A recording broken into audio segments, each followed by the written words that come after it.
There's no guarantee that you apply to the United States and you just come.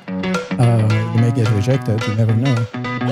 Just have to make sure that I've never voted in my life until I came to the United States because I never believed voting in other countries, especially places where I grew up, because I never believed that they actually counted. They actually counted vote. Exactly.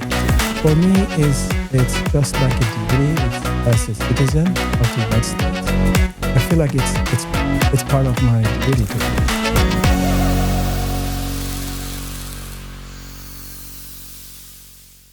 I've been here in the U.S. for 16 years. So thankfully, I finished 2 degrees. One is my PhD at Vanderbilt University and one MBA at Emory. My wife tells me, okay, what's next? To be a lawyer? Stop taking degrees. Yeah, you don't want to be a lawyer, trust me. You went to Vanderbilt, you said? Yeah. And your last name is Vanderbilt? Yes. I did go to Vanderbilt in between 2010 and 2013. And then I worked there for many years before we moved to Georgia, to Emory. Gotcha. And what made you come to the United States in the first place? I love United States, of course. When I was still a child, I was always amazed with American movies. And because the good guy always get rid of the bad guy. I love that moment. Yeah. And of course, the education, I would say, yeah.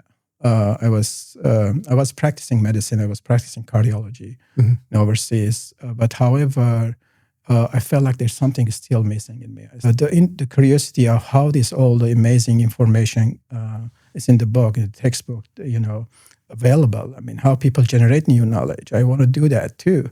Be part of the scientific community that come up with the new knowledge and and you can share that with the entire world. Which I did, and I came to Vanderbilt. I did my postdoc training program. It's all about cardiac science, and I enjoyed it. And published papers, and understand the science and contribute into the science. In new information, and others can build upon what you have built. They can build upon that information as well, which is so fulfilling.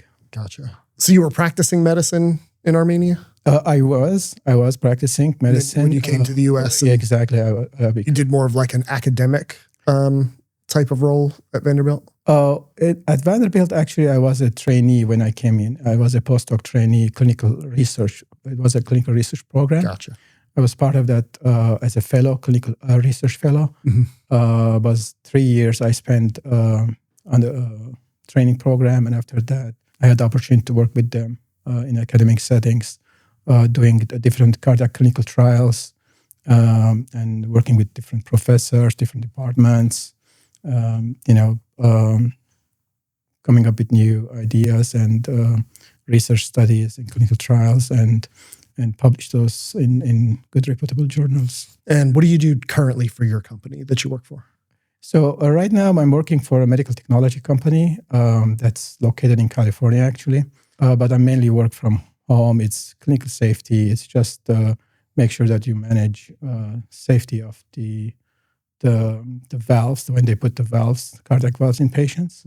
So if there's any issue with the valve, is there any issue with the implantation, or so you try to understand what's the problem, and you try to notify the team, and if it has to be reported to the FDA or anything like that. That's my main role right now. Gotcha. Can you tell me a little bit about what's the cutting edge technology on cardiac valves, and where's that industry going? Yeah, of course. We know that in the past they used to do everything by opening the chest, open heart surgeries. But in the last maybe 20 years, it's all about minimizing this injury to the chest and doing everything through the non-invasive method, through the catheters, through the leg, and implanting valves in the heart or stents in the heart through the catheterization without opening. Somebody recently told me that they went through the leg to do their heart valve. Correct. And yes. I was blown away. I could not believe that's what they're doing today. You go through the leg and catheters, and under the X-ray, of course, you see the heart and you try to implant all those, whatever you want to do there, either pacemaker or defibrillator or valves or stent. I would say most of it can be done through the leg. And that's the cutting edge right now. I mean, especially in aging population where their heart valve is, especially aortic valve, gets calcified, it gets stiff, and that blocks the blood flow from the heart to the entire body. That's really something that revolutionary, that through the catheterization, you can replace that with tissue valve very quick and less risks and complications, and patient can go home next day. What should people know about the state of cardiac healthcare today? Where's it going in the future? Do you see robotics and artificial intelligence playing a big role? Yes. In terms of the robotics, in surgery, minimal invasive surgeries are mainly now robotics are huge contributors for these surgeries. In terms of the AI, a lot of things are being now revised, and it's being adding AI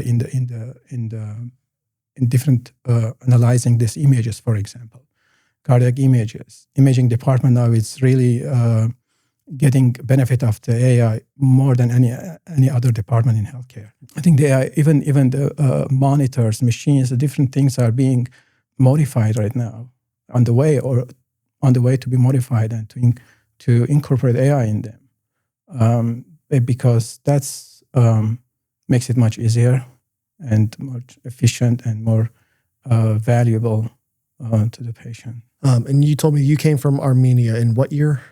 It was 2010. 2010. It was 2010. And I know that you told me that could be 3 podcasts in itself, the story. But can you tell us a little bit about your journey? Yeah, that journey was a long journey. Of course, I followed the process to come in the United States.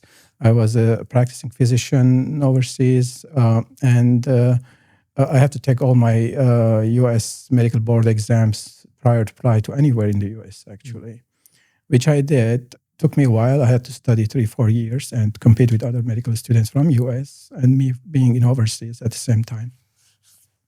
And but my goal was to come and do clinical science, not to practice medicine here in the United States, because I already practiced medicine before I came here. And you were tired of that? Or you just wanted to do something different? Yeah, something different. But my passion over time is just was different. I like learning and discovering things. Mm-hmm. But yeah, in terms of the journey, it was really a long journey in terms of the preparation and work hard and support yourself financially, because those exams are not cheap, and you have there are fees to apply to those exams, and the books and everything, and at the same time support yourself, support my family. So I had to juggle many things at the same time. Yeah.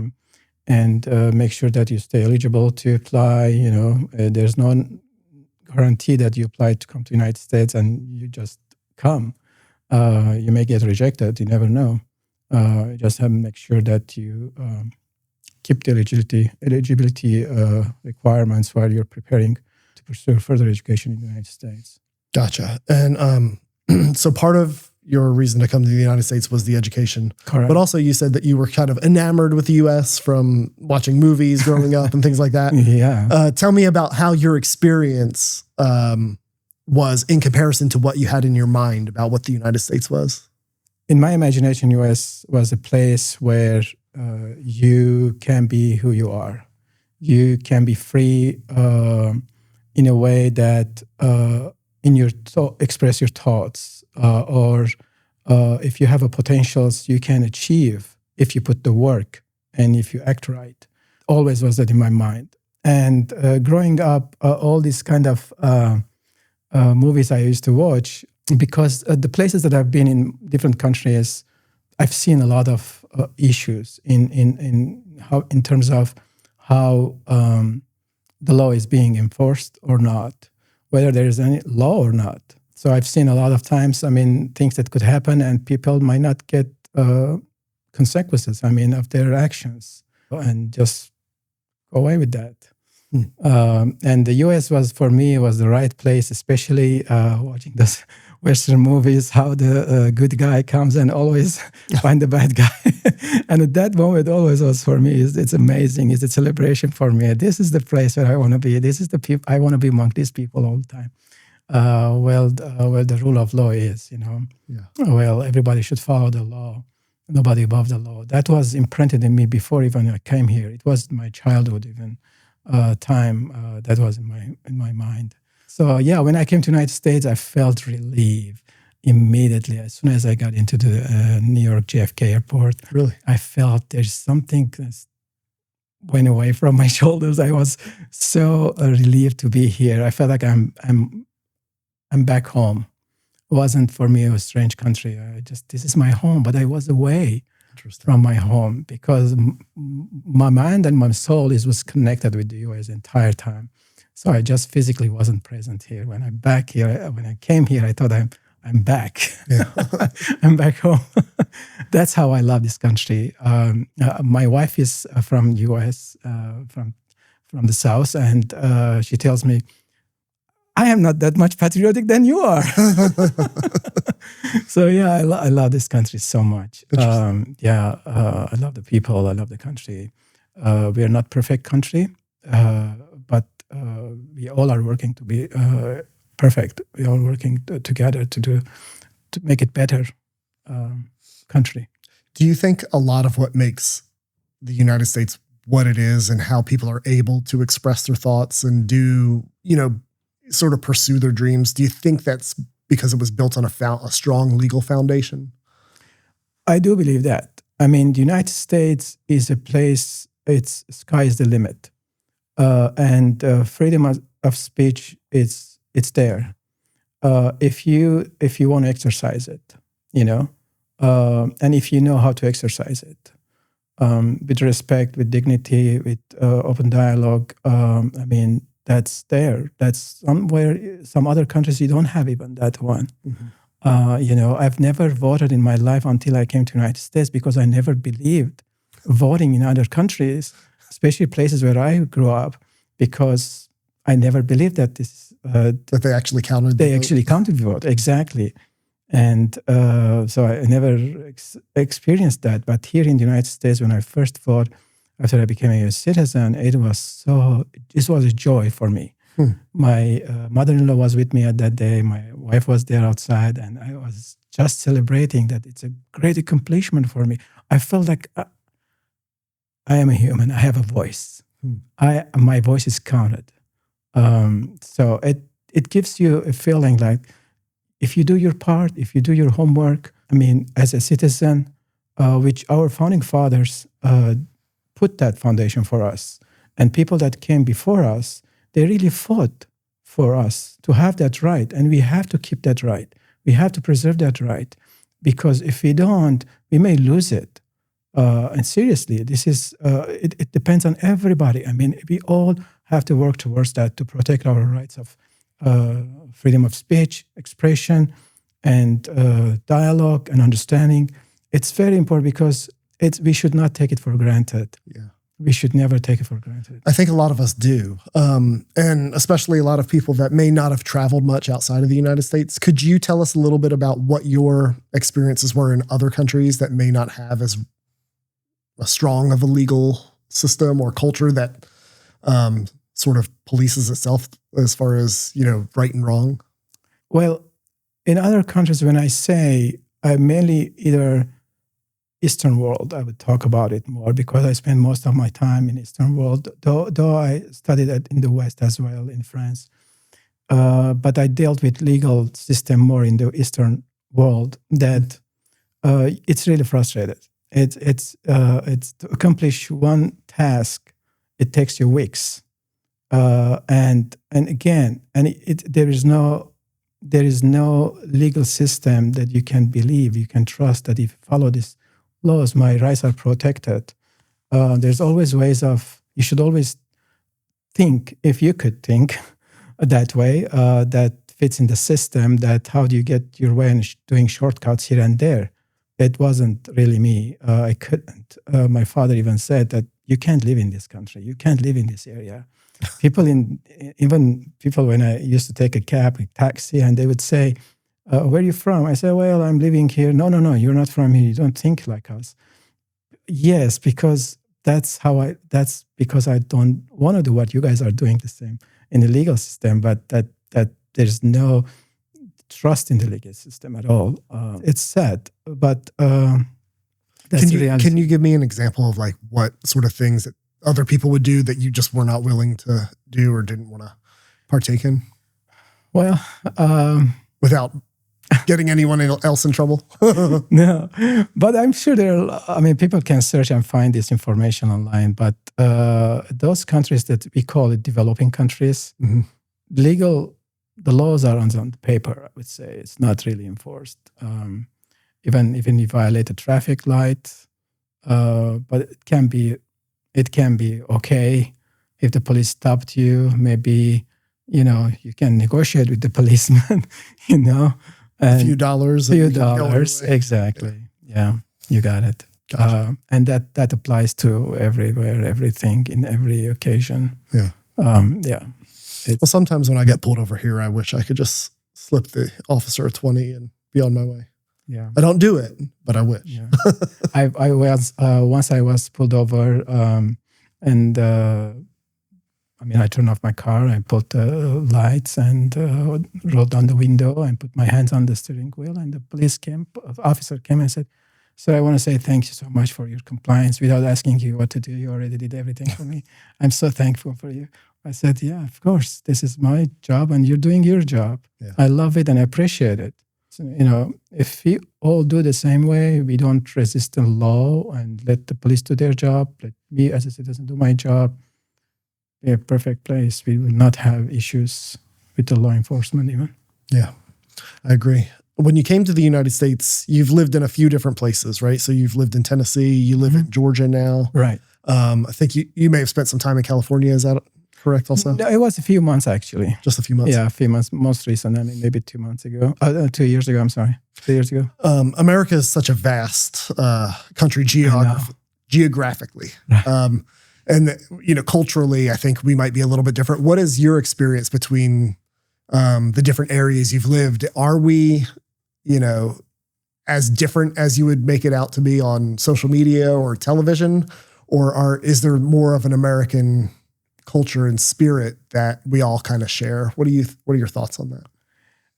I've been in the East Coast. I've been in the South, of course. More than 15 years I'm in the South, and been very short time in the West. But there are differences, of course. Cultural differences are there in different parts of the country, and we all know about that. For me, adapting to the different culture, different settings, or different cultures, I feel like it's easy for me. Because I've traveled a lot, I got exposed to different people, different cultures, different religions in different countries. I stayed for a while in those countries. I lived with them. I shared their concern. I shared their life day by day. And for me, it's kind of easy to switch to different modes, different locations. But every part of the country is unique. I love about it. In the South, there's a uniqueness about the South, about hospitality and the culture, the American spirit. It's different in the South. Even my wife says, I'm sorry, not kind of praising myself, but my wife says you're more American than any American, And once you start talking with people, I feel like you're just been here forever. Yeah. I feel very comfortable here, and that's something that because the people makes you comfortable too, especially in the South. Let's say I've been in the South most of the time. I can talk more about the South, and people makes you comfortable. Makes you feel like you're welcome. The Southern hospitality. Southern hospitality, exactly. One of the reasons that I ran for city council, because when I came to Flowery Branch, my wife and I, the people, they really welcomed us with open arms and integrated with us. We integrated with the community, with the local church, and welcome, and in a way that they've known us for a long time. And that's amazing, and that's really, really strong in the South. I loved about it, and that's I didn't have that sudden shock that it's too much difference or something. I think I feel like I was living American spirit, American mindset even before I came to the United States. it wasn't challenging to me, thankfully. I mean, it was really good. It was easy. I mean, even my wife is from the United States, and that interaction with her, living with her is just as easy as possible to me, because she doesn't have that issue, also difficulties with me. It's just, I don't know, maybe I watched a lot of American movies, maybe, I don't know. Well, what's your favorite movie? Growing up, what was your favorite American movie? Well, cowboys. Yeah, cowboy movies. I love those kind of movies. John Wayne. Yeah. Exactly, yeah. The concept I liked about it, I mean, it's all about, for me, I mean, as a child, as a kid growing up, and even adult, even now on Sundays, I put all classic American movies. I watch all classic American movies because that's the America that I miss to see. That's what's in my imagination. It's still there when I travel to the deep south, let's say southern Georgia or area. It's still there. I was in the southern Georgia yesterday, and I came and told to my wife. I said, I found America there. There's different America. Small town, South Georgia. Exactly, yeah, small town. I feel like this is like kind of in the movies that I used to watch. Yeah. And the people are so welcoming. I had a breakfast there, biscuit and things like that, and it was so good. It's really it's American spirit is strong in the South, in everywhere, I'm sure, in the United. But I didn't have that chance to travel a lot in the different parts of the United States yet. I mean, I lived in France. I studied in France. I did part of my training in France in cardiology. It's a Europe, but for me personally, wasn't the place that I want to be. Mm-hmm. I wasn't adapting with the kind of its socialist approach on everything, and healthcare and people's life. I don't see that the people's life is so much different from other countries. I mean, it's and you still feel like I was still feeling like I'm still in a cage. Still even in a Europe, but I still feel like I wasn't free enough to be who I am, to achieve my potentials, or to express my thoughts, to live the way I want. Until I came to the United States, of course. Interesting. Yeah. And you and your wife have settled in Flowery Branch. What year did you move to Flowery Branch? I've been here for 5 years already. 5 years? Mm. Awesome. Yeah. And you said that community was very welcoming. Oh, yeah. And has, you've developed roots and everything. Yeah. And you also ran for city council. Correct. Not once, but twice. So tell us a little bit about your first experience. Yeah, absolutely. First experience was about 2 years ago. Okay. So 2 years ago, I wanted to serve the community. That's something that I always did through my medical practice too, or through science, it's just to be close to the people, be close to the patients, or close to the people, listen to their concerns, understand their challenges, their difficulties, and you try to solve the problem for them. That's something that I really enjoyed in my medical practice. And even if I feel like this is going to be a different population, but the service is the same, serving the people and be close to them, understand their concern, and try to find a solution for them and make it in a way that on a city level and a global and a bigger population level. So that was about 2 years ago when my wife was very supportive for me at that time. Actually, that was her idea. Oh, really? That was her idea. She wanted to get you out of the house a little bit? Maybe. Because she sees me that I love this country so much, and I get involved sometimes in our neighborhood, in our subdivisions. If any issues are concerned with the neighbors, I try to put myself there too, try to understand what's going on, how I can be helpful. So she said, "Okay, so why don't you run for city council?" I said, "Okay, let me understand what is that." Yeah, exactly. What am I getting myself into? Exactly, because I haven't, we had never. I never got an education, elementary education or civic education in the United States. But I don't think a lot of Americans get that education either. Exactly. Oh, okay. I bet you 9 out of 10 people couldn't tell you what the city council does. I see. Okay. So I said, okay, let me try. So we put the signs everywhere and knocked doors and everything. And that year, seems like wasn't the right timing, so I didn't win. at a time, which was maybe good. Give me an opportunity to reconsider, rethink again. Do I really want to do that? Exactly. Yeah. 2 years passed. Well, let me ask you, how many votes did you lose by? Can you tell us that? I actually called and I asked about how many people vote for me. They said 2%. 2%? Yeah. Not bad. 2% out of maybe, I don't know, maybe there were 400 or 500 people, maybe they voted. Or I was going to say, there's probably not a ton of people voting in the city council race. But. Exactly. Yeah, exactly. Yeah, you're right. So last year, I was, running around, jogging around the city, and my wife called me while I was running, and she said, "Would you stop by the city and say if they're still accepting application for city council?" I said, "Honey, okay, I'm gonna do it because I have to go back home, right? I don't know what's going on." Yes, I did it, babe. They're not accepting it closed yesterday. Yeah, something that kind of still was spark was in me, but wasn't sure if I need to do it again or not, But she encouraged me. I stopped by the city and met the clerk, and she said, "Okay, we actually, you're lucky that you have only 2 hours left for us to accept that." 2 hours left. Today is the last day. We have only 2 hours left to accept the applications. Okay, so what I need to do? They gave me a packet, to complete all this paperwork and return it within 2 hours, which I did immediately, and the check and everything. They've told me that, okay, we have to still make sure that you qualify or not, because there are a lot of people before you. Here's the list, and we still make sure that who qualifies or not. And we'll let you know if you qualify. We'll call you and let you know you qualify. And if there's anybody there that will challenge you, we'll say you that, okay, there's a challenger, so you have to run for election, race. Gotcha. What were those qualifications? I believe there's only 2 qualifications. Was one, you have to be a resident of the city of Flowery Branch for 1 year. And I believe the second is to be a registered voter.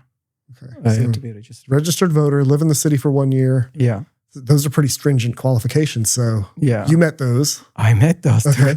Did anybody else meet those qualifications? I believe a lot, I think, probably didn't meet the qualifications because there were many names on the list there. That tried to qualify? They tried to qualify, yeah. And they've told me that, unfortunately, nobody qualified on the list. So I don't know what really the story is. But so I don't know. This is how it turned out. I said, okay, I'm glad. And let's see what's next. So you ran unopposed. Mm-hmm. I ran unopposed, won the seat. Yeah. And you've been serving on the city council for Flowery Branch since January. Since January, exactly. Okay. Maybe about 5 months already, maybe 4.5 months. Yeah. Nice. And what's your experience been on the city council? Was it everything you dreamt of, or is it different? Or well, definitely it's a new experience to me. Definitely there is a learning curve. But before I started in January, I was attending the city council meeting for a while. Okay. So I got to understand what was going on. Try to understand and do my research at home and send them questions and get reacclimated into it and have some background, some understanding, and watch the previous videos, previous recordings of the meetings. I did a lot of work actually to have that level that, okay, I feel comfortable to start day 1, January 7th, and do my first vote.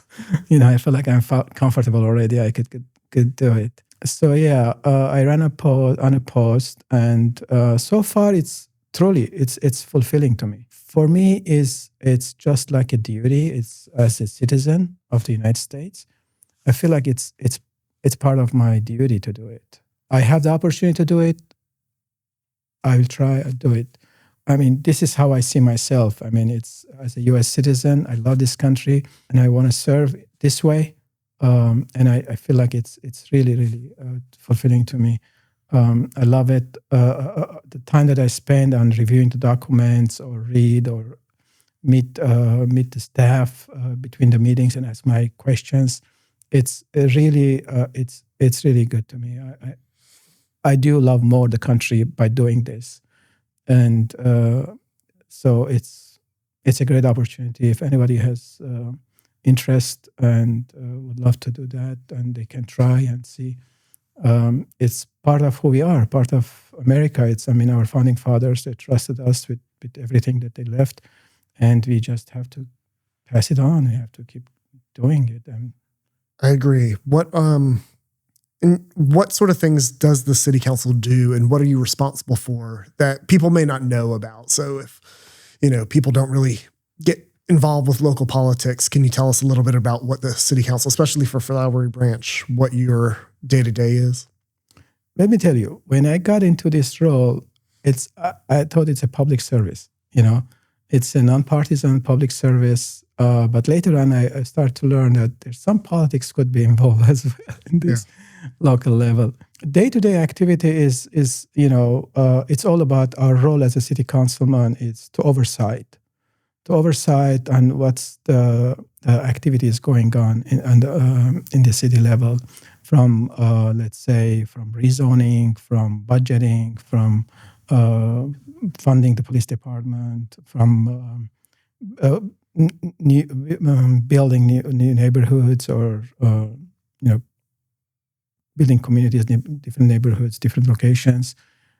Just making sure that the growth is responsible, growth is meaningful, and one of the most important thing is to stay tuned with the public, with the residents, and continue to hear their concerns, their comments, and because it's really very important to shape your thinking even though you're reviewing all the materials that they send it to you, the city, to prepare yourself for the upcoming meeting.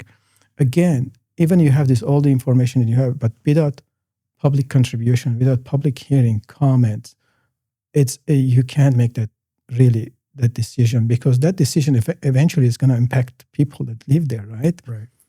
So their comments, their contribution is so important. Or even while you are thinking on the diocese how to make a decision, to have that in back of your mind, that what about the people live there?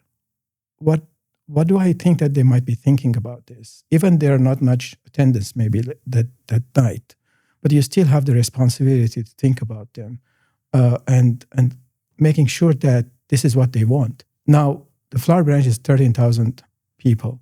We're not expecting 13,000 people to come into the meeting, of course, but even single person's voice matters. That can change everything, because if that person is thinking that way, or addressing a concern, it's mean there is another person also maybe thinking the same way, but happened that not to be there for life happens or other responsibilities, but they trusted us.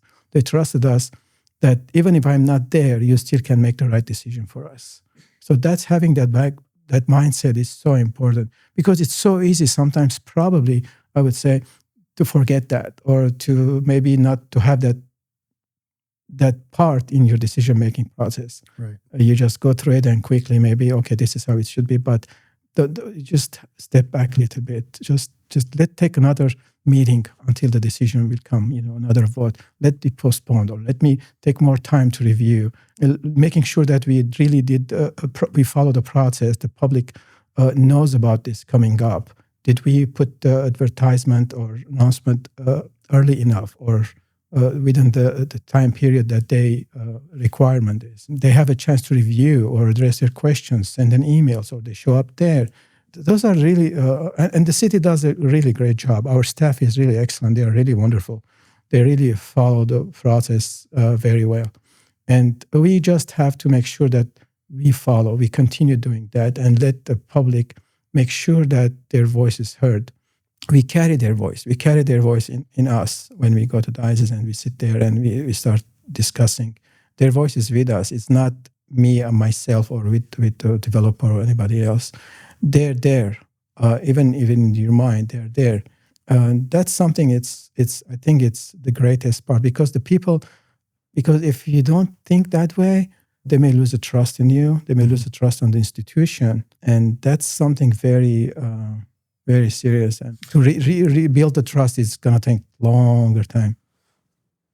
As an elected official in a representative democracy, right? So, the people vote for you. They don't necessarily vote on every issue, and then your duty is to sort of hear the voice of the people, is what you're saying, right, and then implement sort of what they want. But how do you balance what you think is best versus maybe what's most popular in the community and people's concerns, but that may come from a louder, smaller segment of the population that is really concerned about one issue, whereas a larger percentage of the population may not either care or be on the other side of an issue.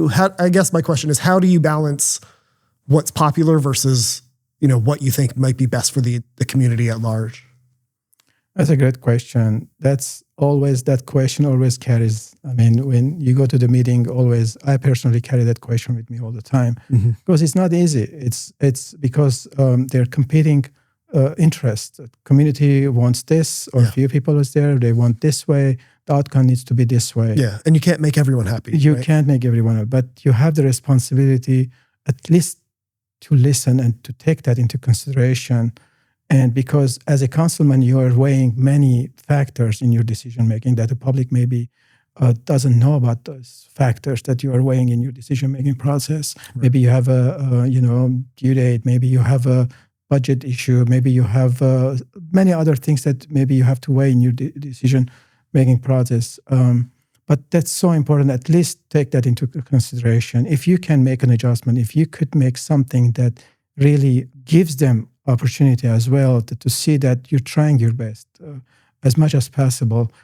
That's, I think, it's so important. It's not easy. Sometimes the outcome may become a favor. The way you decide is, or the team or majority decides will match the outcome they were expecting. That's a win for them. That's great. But it's nothing like, okay, we're gonna decide this because few people want this way. Yeah. It's not this way, of course. It's that you take that into consideration. It happened to be matches their outcome, great for them.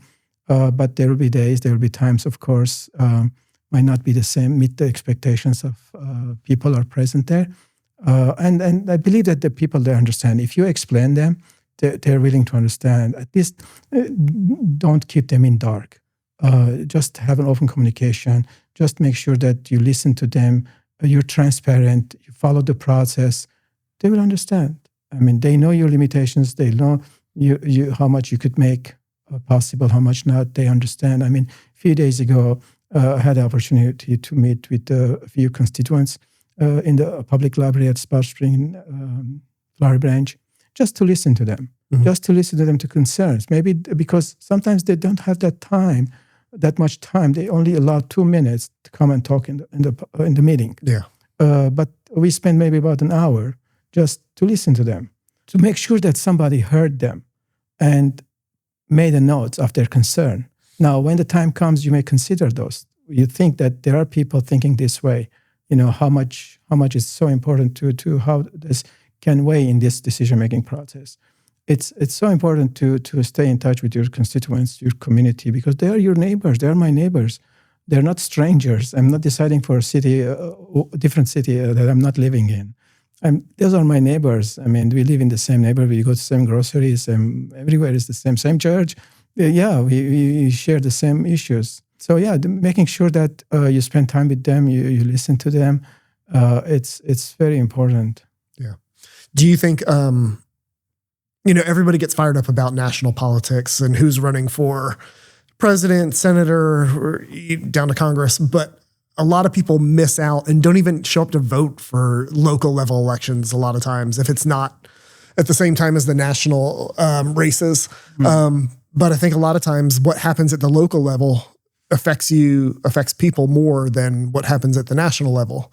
Yeah. Could you talk about, what your thoughts are from being on the inside on the city council? Do you think the city council level things are really more important or just as important as some of the national level things that make the big news stories? That's a very important question. I like that question because Thank you. It is truly very, very important because, as you said, the city council, they impacts patients' daily life. Decisions that you make with other colleagues impacts their daily life. National level news and things maybe it's not gonna impact you directly. Let's say if there is an issue on the street, there's a pothole, there's a water here, there's a broken pipe. Those are on the local level. Those are the people that they will see. If there is a traffic issue, there is a safety issue in local level. Those are the impacts their daily life. And it's so important for people to come up and to vote and to understand what's important for them. And not to completely say, okay, maybe my voice is not heard. Maybe it's not that much important, these local elections. It is very important. Yeah. Actually, even on a national level, on a state level, leaders, They depends on the local. Their impact is on their decision that they make, legislation they pass. It's all about on the local level impact. It's so important that we city council and city leaders to make that to increase that awareness in people, in population, that how much is important their contribution, their presence, or even their going to vote or elect their future leaders, because that's the one they're gonna lead day by day their decisions. I mean, that's so important. I mean, we right now in election season, and there's a state level, there's a local county level, elections are going on, and people, it's really they need to get involved. They need to do their homework to understand the candidates, and try to give their vote to the best person they feel like they will improve their quality of life. Yeah. How long are the city council terms? Is it 2 years? It's 4 years. Yeah. And what are some hot button issues that Flowery Branch is experiencing or that are coming down the pipe that people need to be aware about? Well, Flowery Branch, I mean, used to be, I mean, maybe about 10 years ago, maybe it was about 7,000, 8,000 people. 7 or 8. 8,000. Now it's 13,000 population. Little growth, yeah. Little growth, yeah. And we are glad that people are preferring to come to our city. It's really good. They enjoy being in Flowery Branch, and the Flowery Branch offers it's a unique city that offers a little town, charming environment. At the same time, you see there are businesses as well. Now it's coming up, and the people from different neighborhoods are moving to Flowery Branch. Now you may see even very young families with kids. I mean, even when we moved to our subdivision, we didn't have a school bus coming in our subdivision at that time. Now we see school buses coming to our subdivisions. It's a great news that we have families, that we have kids here. That's so good to see. The challenge, yes, the growth is one of them, because the Flowery Branch city is not a big city. It's a small. The city itself, I would say, the city itself is a very tight, very small city. The one side is the back of the city is the Lake Lanier, and the other side is the railroad. So it's just you kind of between two. As of now, I mean, the city, even previous city leadership, I mean, they did a great job of developing the city, downtown itself, and even now we're working to develop, and we're trying to keep it in a way that balance the growth as much as we could, but to meet also the demand that the population increase. Yes. And at the same time, with the infrastructure that we don't have to strain the infrastructure, and we do have a staff that really passionate about these things, and they're really very qualified to take care of the citizens in this regard. Jackson County and Jefferson, where we are now, where my office is also growing really fast. The population is exploding. One of the 4 fastest growing counties in the country, they say. What are how do you balance the growth as far as a city council member? How do you balance the considerations of people that want to come in versus people that have been residents for a while? What is your guiding, I guess, principles that decide how you balance that growth and make decisions for the people? Well, I'm still 4 months in the role, but what I have learned so far, sometimes you should say no to developers. Sometimes, yes. You should say no. You got to tell them no. You got to tell them that, I'm sorry, no, we can't let that happen. Yeah. Come back in a year maybe, or with different plans maybe with less density. Yeah. Go down the road to Gainesville. Exactly. Something. Buford. Yeah. So, or make it, instead of townhome, make it a single family home, or provide more green space, more space for amenities or things like that. So, and sometimes I said, you may say, no, I'm sorry, we can't have this in this area. And especially if also residents, they show up to the meeting or they communicate with us via email or anything else, that how they feel about it. That's very, very important and very helpful at the same time. So they are a part of the balancing the growth. The people, it's so important. Yeah. Can't ignore it. That we work together. I feel like we work with the people, with the residents together, balancing the growth. Because if I have any blind spots, people will come up with it. We tell you, and it happens. It happens because I bet. Yeah, because they live there. They live around that neighborhood. Let's say that's a gross is going to come. For example, they are aware what's happening there, what the history of that area. They know everything. Yeah, So it's a very difficult to balance things, but with little steps and collaborating with the residents, and sometimes, as I said, say no to the developer. That's how I feel like as of now. That's how I understand that you could kind of slow down the things. You mentioned the founding fathers a couple times. Oh yeah, so far. I got a 2-part question. Yeah. Which one is your favorite founding father and why? Of course, George Washington. George Washington. Same. Okay. Yeah, I have his portrait in my living room as well. It's a huge portrait. Yeah, one of his school teachers. Which portrait? Well, his body and his face. And I got it from, actually, believe it or not, I got it from a garage sale. She was a school history teacher, person who was giving away this one. Nice. And she saw my passion. She saw how I loved George Washington. And she said, I'm giving you free. Just because you love him so much. I don't want to charge you anything about this. Nice. This, so take it. But I know that you will take care of this very well. And it's in my living room. It's like that. My wife says, put in your office. I say, no, it's going to be in the living room. George Washington, I mean, his bravery and a love for freedom. Yeah, and love for his country. Very much. He didn't have any personal interest when he took care of this country. And when his term is over, he said, okay, I'm fine, give away. But until now, we remember him. And until now, we live of consequences of his decisions and the war that he fought and for us. And it's something that we always have to look back to the history and at the same time look forward by looking back and see where we've been and what we have sacrificed, like George Washington, like what he did for this country and for future citizens of this country. Yeah. He risked his life. In a lot of ways, he set the tone of what the government would be and the revolution and his confidence. Really important to sort of be that example. I think he more than anything else that he did, he was that example of what Americans can be in the face of adversity. Exactly. And I have in my Facebook account, I post a lot about him, about his quotes, and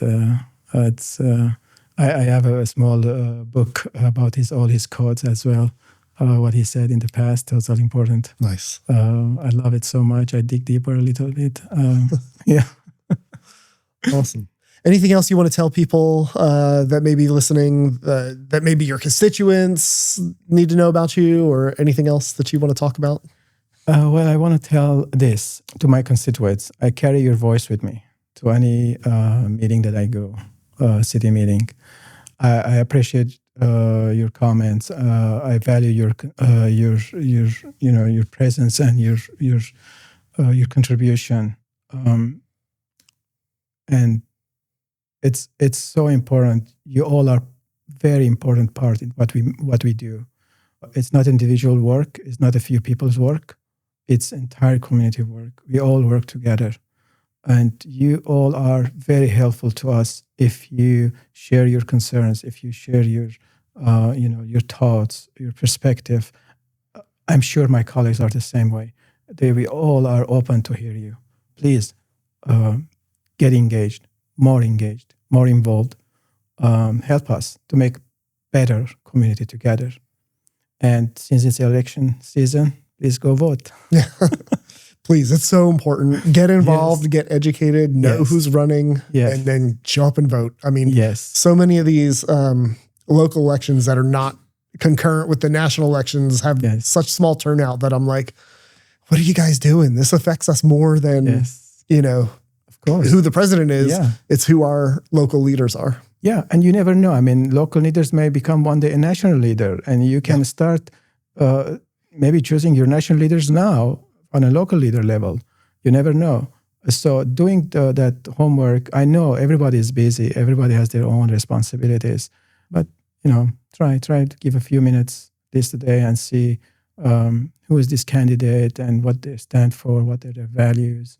Does it match with our community? Does it match with what we believe? It's so important. At least have some education, some background about the person before you go to vote. Yeah. You never know. Somebody who started out at the local level can become a congressman, senator. Yeah. Maybe someday we'll change the law and you can be the president. Yeah. I told my wife, she said, don't talk about that. No, don't talk about that. Well, your wife sounds like a very smart woman. She is actually. How can your constituents get in touch with you if they have a concern or something they want you to know about? Well, our email address is available on the city's website. It's open to public and they can reach out at any time. And also, if they feel comfortable through the Facebook account, they could do as well. And Facebook too, and Facebook Messenger as well. They could do that way too, whatever they feel. If they want to meet in person, I'm available. If they want to talk, call, message, text, email, I'm also available. Awesome. Charles Vanderbilt, City of Flowery Branch, City Council member. What district? Well, we don't have a district. It's just City Councilman. Awesome. City Council member, Flowery Branch. Exactly. Awesome. Well, thank you very much. I thought this was a great episode. You have an awesome story, and it was great to meet you. Thank you for having me. Really appreciate it.